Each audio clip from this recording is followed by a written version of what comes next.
Welcome back to the deep dive. Today, we're digging into something that feels really heady right now. It comes from our sources, asking this question. Is the Israel-Iran war the beginning of World War III? Just, a stark question like that. But it unlocks this huge web of geopolitics. So our mission here isn't necessarily to answer it, but to unpack what this question itself implies about the world today. Okay, let's unpack this, because just understanding the what if here is pretty crucial. Yeah, what's fascinating, I think, is how just one concise question, like you said, immediately forces us to grapple with these, well, vast global implications and the sheer weight of what's happening. It's more than just words, isn't it? It's like a prompt. It makes us think about how we interpret potential futures, maybe based on, headlines or underlying tensions. Yes, exactly. And this isn't just some abstract thought experiment about the power of questions. It's a real challenge, right? Okay. To understand the strategic stuff that makes this scenario, Yeah. however terrifying, a topic people are actually discussing intensely. So maybe let's start with the basics. What's really driving this long-standing tension between Israel and Iran? That seems key. Right. At its core, it's been going on for decades, a real rivalry for influence in the region.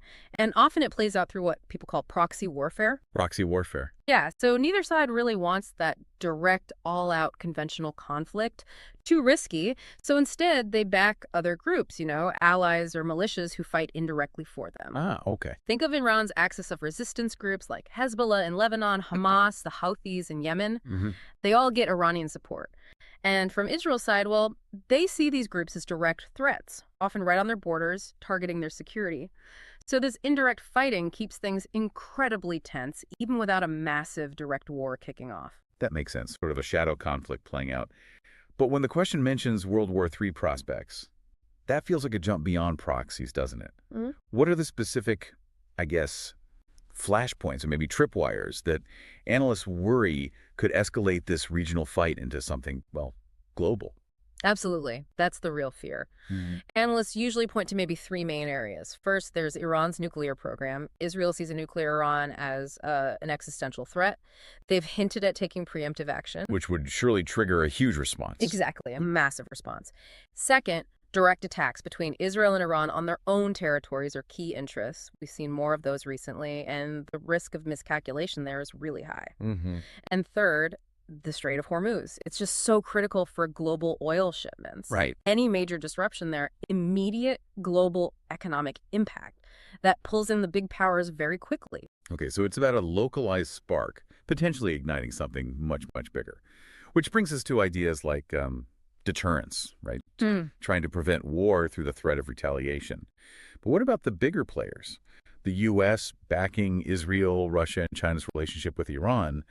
How do they fit into this World War III picture? Well, that's where it gets really complex. The U.S. has this, very strong backing for Israel. So any direct conflict would almost certainly involve a superpower right away. That escalates things massively. Yeah. And Russia and China. Well, they're not allies with Iran in the same way the U.S. is with Israel, but they often benefit if U.S. influence in the Middle East is weakened. They often align against Western interests. So it creates this very delicate power balance. Every move is watched. Some people even bring up things like the Thucydides trap, Right. Rising power versus established power, but that's just one way to look at it, of course. It sounds like a huge number of moving parts all tangled together. But, if the risks are that high, what might actually stop this regional conflict from spiraling out? Yeah. Are there, safety mechanisms, Yeah. ways to de-escalate? That's a really important point, yeah.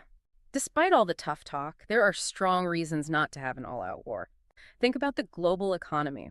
Major powers are so interconnected now, direct conflict is incredibly costly for everyone involved. True.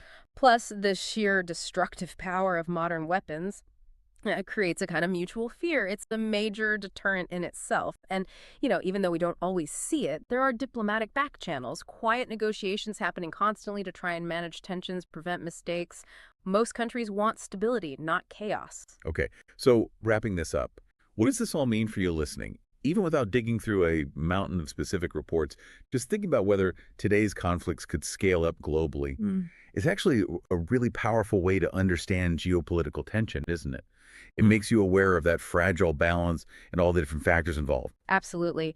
And if we connect this to the bigger picture, that question, is this the start of World War III?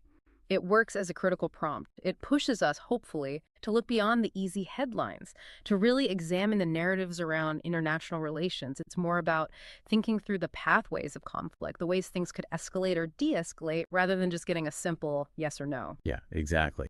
This deep dive into just one pretty provocative question shows how vital it is to think critically, to think about how these questions frame our whole understanding of the world.